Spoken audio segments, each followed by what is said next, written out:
नमस्कार मित्रांनो, स्वागत आहे तुमचे smart classes bye Krishna sir YouTube channel. आज आपण शिकणार आहे नफा आणि तोटा. काय शिकणार आहे?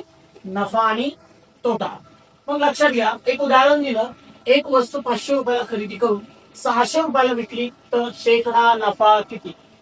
शेकडा नफा विचारला असेल, प्रथम आपण नफा काढायचा. मग बघा, खरेदी किंमत काय आहे? तर खरेदी किंमत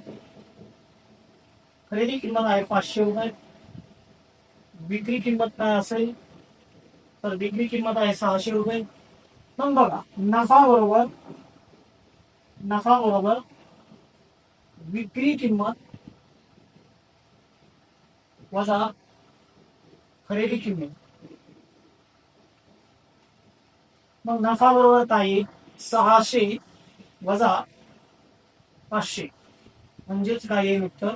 100 रुपये. बघा, 600 रुपयाला घेतलेली वस्तू 500 रुपयाला घेतलेली वस्तू 600 रुपयाला विकली होती, म्हणून 600 मधून 500 गेले, उत्तर उरलं 100. नफा मिळाला आपल्याला 100 रुपये.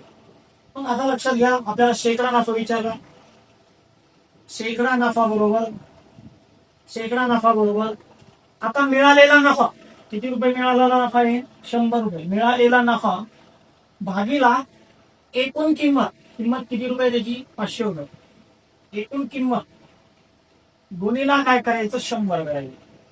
100 एक 100 आणि 100 पाच 500 आणि 5ला 100ला जर आपण 5ला जर भागलं तर उत्तर काय येईल? तर 20.